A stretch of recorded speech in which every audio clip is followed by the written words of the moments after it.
Hi, folks. Welcome to the Future of Faith podcast. I'm Josh Packard, the co-founder of Future of Faith. I'm Keedren Boston, ministry practitioner here at Future of Faith. In each episode of this podcast, we're going to break down one key research finding from our brand new study about listening and faith formation. I'll give you the national perspective, trends and insights. I take Josh's big fancy data and make it, useful. Spoiler alert. Not everything works, but I'll keep it real with how it actually plays out in ministry. That's right. We believe listening isn't just a skill, it's a sacred tool. So let's talk about what happens when listening leads the way. This is the Future of Faith.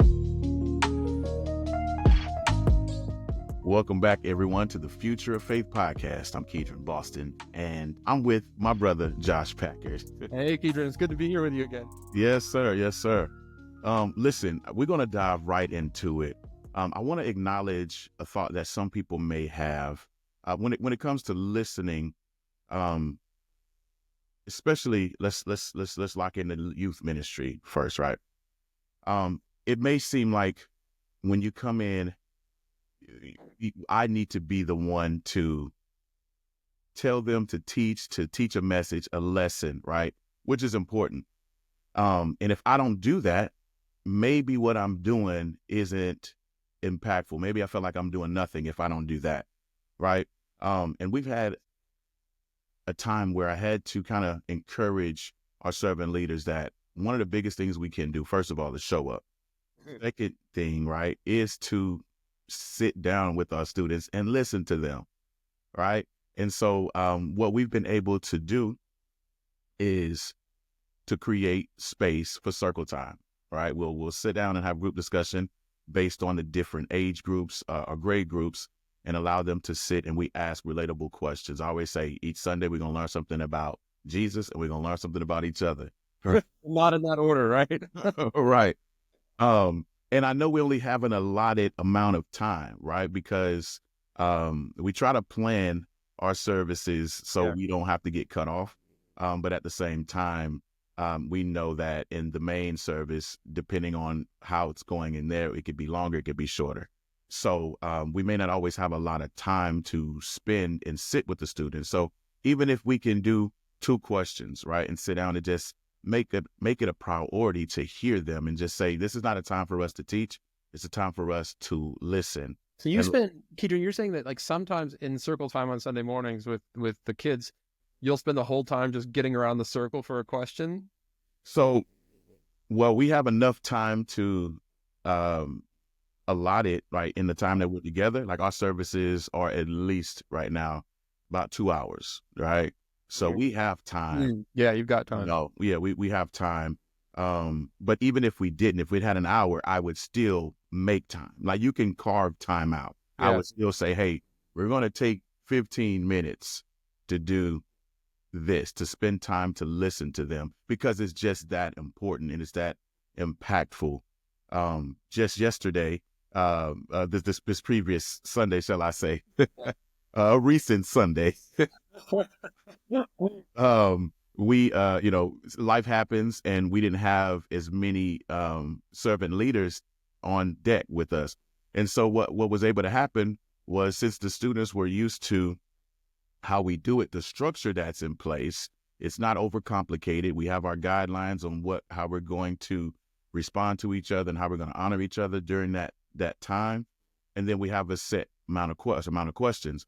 Well, because I didn't have as many people on hand at the time, I was going to adjust, but the students were like, "No, we still need this time." They were like, "We don't have the volunteers, we don't have the leaders here, but we'll do it ourselves anyway."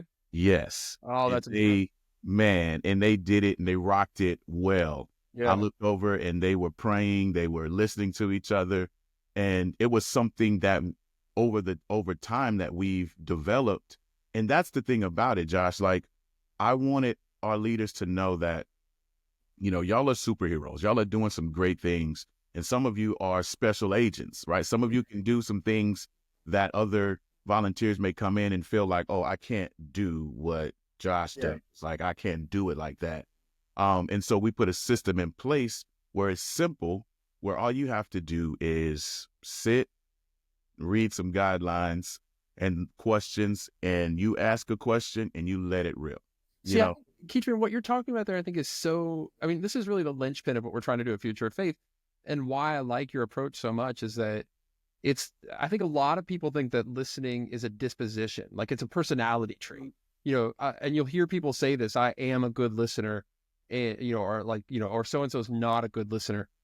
But when they say it, it's like, they think about it in the same way that like, oh, Josh is tall, like it's some immutable trait, that's like a part of his deep soul. Right. Instead of saying like, Keedren's a great musician. Like you learned how to become a great musician, right? Sure. That is this approach to listening. Like you can learn how to listen, and it's not just a piece of like, you're either born with it or you're not or something. And I think so, like, like you're saying, like giving people a system, or maybe they look at somebody and they're intimidated and they think like, I can't do that. And you're like, well, hold on a minute. Like, don't worry, we got you. Right. No, you're right. It's and it's about just showing up and trying, right? It's like, let's just do it, right? Let's just see what's happening, to see what happens. And you don't have to overthink it. One of my good friends, Rufus Lott, I've learned a lot from this brother. And one of the things he says when we do circle in educational spaces, we say that the questions make the circle, but the responses shape it. Oh, that's great. Right. And so questions make the circle, but the responses shape it. The responses shape it. And so it's just like, all we have to do is, our responsibility is just put the question out there, right?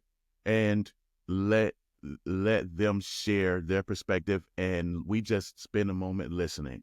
Mm-hmm. We listen and we learn. Well, there's this really common thing. You've probably heard people say this. I hear it all the time, where somebody's like, I just really like to hold space for, fill in the blank. I never know what that means. Like, I don't like what, while like on the one hand, I want to honor the thing that the person is saying, be like, dude, I do too. Or, Right. like, brilliant idea. If those people need space, I want them to have it, but I don't know function. Maybe I'm just not smart enough to figure it out, but like in my head, I don't functionally know what that means. Hold space. But what you're describing here is a very practical, real, like, oh, this is what holding space is. And I think that, a big part of what we're trying to do with this study and this podcast series is to get people to understand that thing that I think you're sort of veering into, which is that when you do that, when you take the time intentionally to sit and listen systematically, you make the circle and you let the answer shape it.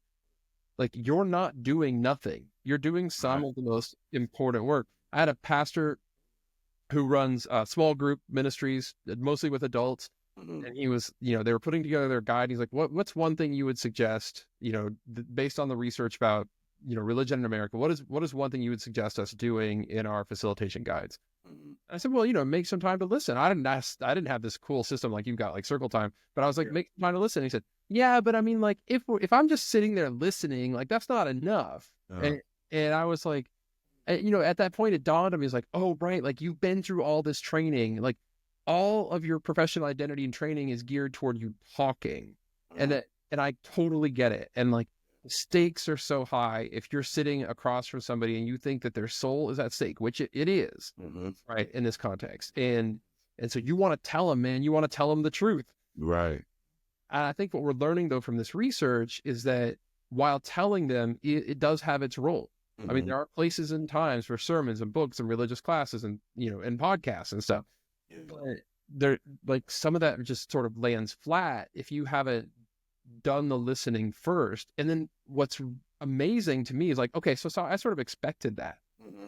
But then there's this extra layer where like the act of listening is actually deepening their faith. So here's the data point, for this episode from the study that we just did.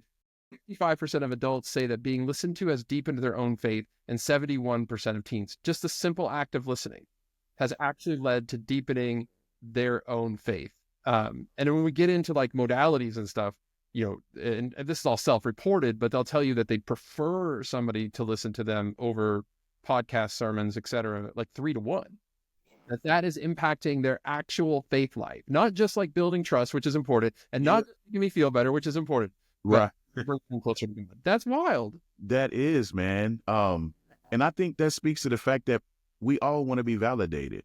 right? Yeah. If I'm learning so much, I've listened so much, like from our students, from our parishioners, from the people that we lead, right? Whether it's at home, whether it's at work, in the community, they're listening so much to us and learning from us. They're learning from you. But they also want to know, they also want us to know what they've learned, Yeah. right? And to be validated. And so the only way we can learn from them is to listen to them. And so I think that's saying, like, listen, we need both, but this is a huge part of my faith growing deeper. I need someone to hear what I know, so that I can, either be validated, confirmed, or whatever that is, that matters. But we can only do that, and the data is showing it, is if that can only happen when we're listening to them. So in that part, in that like second layer of that data, where it's like, okay, yeah, so cool, does trust, makes them feel better, validates them, all that second layer, like, and it's actually also bringing them closer to Jesus or God. When in your experience with circle time, I mean, does that feel like sacred space? It does, man. And the way that we stepped toward that, we always say this is a safe space, right? And I'm like, okay, when I come into a place and I just met you, I don't know half of the people in here, but you tell me it's a safe space. It's not safe for me until I feel it's safe, right? It's not safe for them until they feel that it's safe.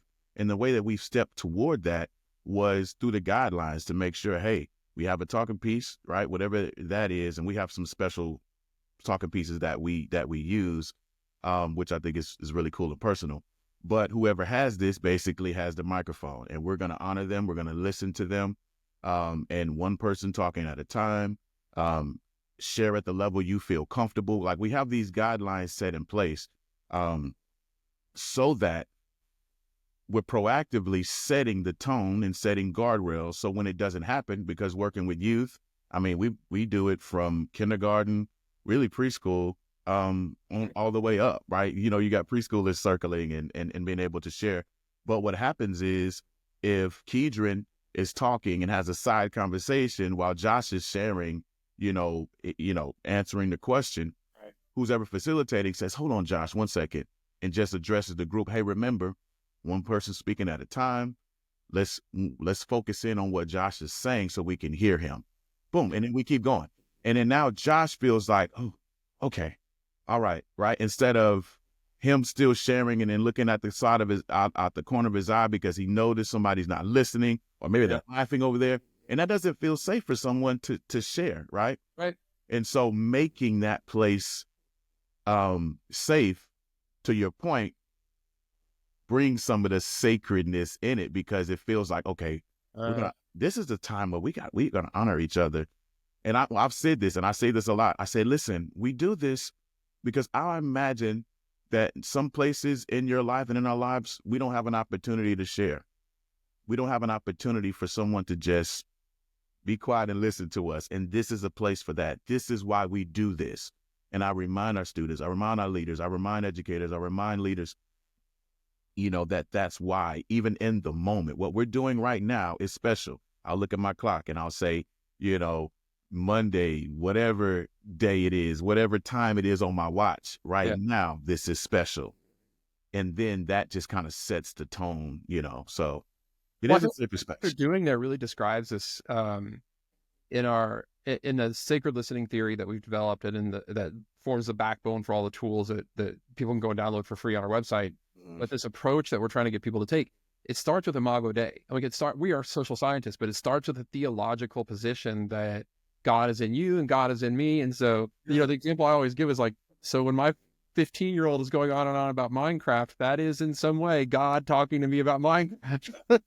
And, I'm not suggesting that every conversation is, right, an equal encounter with the divine. Right. But that posture of, reminding people of their own divinity. And like, if you were sitting across from God, how would you act? Probably wouldn't be checking your cell phone. Actually, it's so addictive. Maybe even in the presence of Jesus, you should be. That's wild. But I think, so like, what you're doing there is so critical. And it gives people really the permission to understand that the words coming out of their mouths are important.